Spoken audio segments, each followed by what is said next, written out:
नमस्कार, मैं हूं एनके और आप देख रहे हैं कर्ज ऑफ बैटल। तो लास्ट टाइम हमने कहा था कि आरओजी के हमने जो लैपटॉप का रिव्यू किया था, इसके अंदर की 8 GB का रैम हम एक्स्ट्रा लगाएंगे। तो ये हमने मंगवाया था 8 GB का रैम और ये आ गया है। तो ये है क्रूसियल का 8 GB रैम है, DDR4 और 3200 mAh का ये रैम है। तो इसका मैंने रिव्यू देखा तो काफ़ी अच्छा रिव्यू था, तो मैंने ये मंगवाया है। तो इसे कैसे इंस्टॉल करते हैं इसके बारे में ये वीडियो है, तो दिखाता हूँ कैसे इंस्टॉल करते हैं। तो सबसे पहले हमें ये टूल चाहिए। तो इस प्रकार का टूल आता है, इससे हमें लैपटॉप को खोल सकते हैं। पर ये जो टूल मैं इस्तेमाल कर रहा हूँ ये थोड़ा चालू कंपनी का है, तो ये सस्ता सा मिल जाता है और ये सिर्फ मैं कभी कभी इस्तेमाल करता हूँ तो चल जाता है। पर अगर आप रेगुलर यूज़ करते हो तो थोड़ा अच्छी कंपनी का खरीद सकते हो, जिसका मैं डिस्क्रिप्शन में लिंक दे दूंगा, अमेजोन पे मिल जाएगा आपको। तो ये इस टाइप का टूल चाहिए जिसके अंदर आपको ये पाना मिल जाएगा जिससे लैपटॉप खुल सकता है। ठीक है, तो रैम को कर देते हैं साइड में और इसे अब लैपटॉप को हम घुमाएंगे उल्टा। तो यहाँ पर हमें सिर्फ ये बात का ध्यान रखना है कि यहाँ पर आरओजी में यहाँ पर एलईडी लगी होती है और जो टफ गेमिंग होता है इसके अंदर यहाँ पर एलईडी नहीं लगी होती है। 8 GB का ये कनेक्शन होगा, तो अंदर कनेक्शन होगा तो हमें जब इससे खोलेंगे तब ध्यान रखना है कि अचानक से नहीं ओपन कर देना, क्योंकि इसका कनेक्शन अंदर लगा होगा वो उखड़ सकता है या फिर टूट सकता है। ठीक है, तो इस बात का ध्यान रखना है।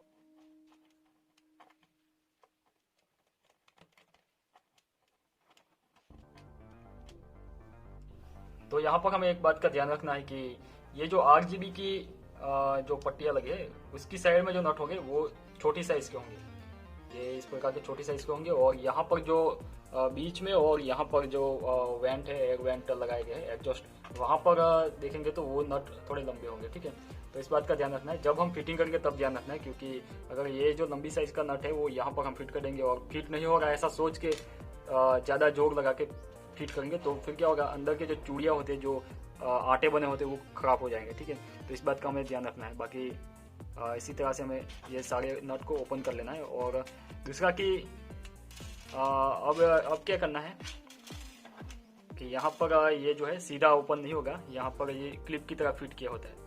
तो हमें कुछ प्लास्टिक का कुछ चीज़ मिल जाए तो इससे हम खोलेंगे। तो मैं अभी दिखाता हूँ आपको। तो कुछ इस प्रकार का कुछ भी जो प्लास्टिक का बना हो इसका हमें इस्तेमाल करना है, क्योंकि हमें ये जो लैपटॉप को हमें यहाँ पर नीचे का पैनल खोलना है। तो यहाँ पर हम देख सकते हैं, तो ये मैंने थोड़ा सा ओपन किया है। तो यहाँ से थोड़ा थोड़ा इसे अंदर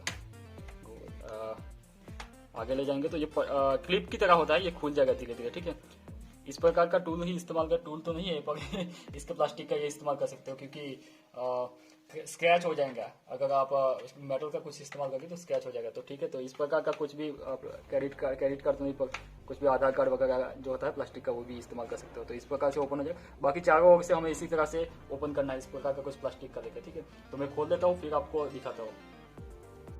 तो थोड़ी सी मशक्कत के बाद हमने ये ओपन कर लिया है आखिरकार, क्योंकि ये क्लिप में बहुत अच्छी तरह से फिट था तो खुद नहीं रहा था। तो हमें ध्यान बस यही रखना है कि यहाँ पर जो 8 GB है उसकी साइड से हमें ओपन नहीं करना, क्योंकि यहाँ पर कनेक्शन होगा। तो धीरे धीरे ओपन करेंगे, इसकी विरुद्ध साइड से हम ओपन करेंगे। ठीक है, तो यहाँ पर हम देखेंगे कि यहाँ पर मैंने रख दिया स्टैंड पे। तो ये 8 GB का कनेक्शन लगा हुआ है, 8 GB का। तो इसे हम नहीं चढ़ेंगे, हमने थोड़ा यहाँ पर इसे रख दिया तो नहीं चढ़ेंगे। तो फिर हमें क्या करना है, बैटरी का कनेक्शन यहाँ से निकालना है। बैटरी का कनेक्शन रिमूव कर दिया है। तो बैटरी का कनेक्शन रिमूव करने के लिए ये जो क्लिप है ये इसे थोड़ा सा पीछे खींचेंगे तो ये फिर इसे ऊपर और खींचेंगे तो ये अलग हो जाएगा। ठीक है, तो इस प्रकार से बैटरी का कनेक्शन रिमूव करना है। फिर इसके बाद हम यहाँ पर जो स्लॉट है रैम पहले निकाल देते हैं। फिर यहाँ पर हम देख सकते हैं कि यहाँ पर जो स्लॉट है, यहाँ पर ऑलरेडी रैम लगी हुई है, यहाँ पर एक स्लॉट है। तो ये जो खांचा जहाँ पर भी मैच होगा इस प्रकार से हमें रैम को अंदर लगाना है और फिर यहाँ पर सिंपली दबा देना है। तो ये फिट हो गया। ठीक है, तो रैम हो गया इंस्टॉल, ये आप देख सकते हो। तो यहाँ पर जो क्लिप है वहाँ पर टक की आवाज़ आती है, तो ये फिट हो गया। ठीक है, तो थोड़ा सा अब ये फिट हो गया। फिर से असेंबल हमें कर देना है जिस तरह से हमने खोला था इस तरह से। तो ये हमारा रैम इंस्टॉल हो गया। तो मैं अब स्क्रीन में आपको दिखाऊंगा। तो यहाँ पर हम लैपटॉप स्टार्ट करके देखते हैं। तो फर्स्ट टाइम लैपटॉप जब स्टार्ट होगा तो थोड़ी देर लगेगी, पर इसके बाद नॉर्मली सा स्टार्ट होगा।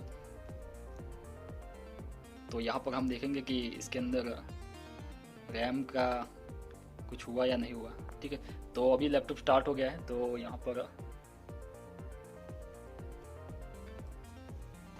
पर हम देखेंगे कि लैपटॉप में रैम बढ़िया नहीं, तो सेटिंग में चलते हैं और सिस्टम में, तो अबाउट में चलते हैं। तो यहाँ पर हम स्क्रीन पे देख सकते हैं, ये देख सकते हैं। तो 16 GB रैम हमारे पास आ गई है यहाँ पर, और अब हम इसका इस्तेमाल कर सकते हैं जैसे कि गेम वगैरह में। तो 16 GB रैम का परफॉर्मेंस कैसा होता है वो तो आपने देखा ही होगा। और मैंने रैम इसलिए इंस्टॉल की क्योंकि गेम को जब मैं रिकॉर्ड कर रहा था और इसके साथ साथ मैं वो भी जो नॉइस कैंसलेशन का सॉफ्टवेयर इस्तेमाल करता था, तो उस समय पर क्या होता था कि थोड़ा सा कई बार लैग गेम के अंदर रिकॉर्ड हो जाता था। तो इसके कारण मैंने रैम इंस्टॉल की, और इसके बाद किस प्रकार का रिकॉर्डिंग आता है वो आपको अगर देखना है तो आगे के वीडियो आपको देखने होंगे। जो गेम प्ले मेरा होगा वो आप देखेंगे, तब आपको मालूम पड़ेगा कि किस प्रकार का गेम प्ले रिकॉर्ड होगा है, क्योंकि यही मैं लैपटॉप ROG में ही मैं गेम खेलता हूँ और रिकॉर्ड भी इसमें करता हूँ। तो आपको अगर वीडियो पसंद आई हो तो लाइक कीजिएगा, शेयर कीजिएगा और सब्सक्राइब कीजिएगा चैनल को, क्योंकि अभी सब्सक्राइबर की बहुत ही कमी है, तो ज़रूर सब्सक्राइब कीजिएगा। नमस्कार, मिलते हैं।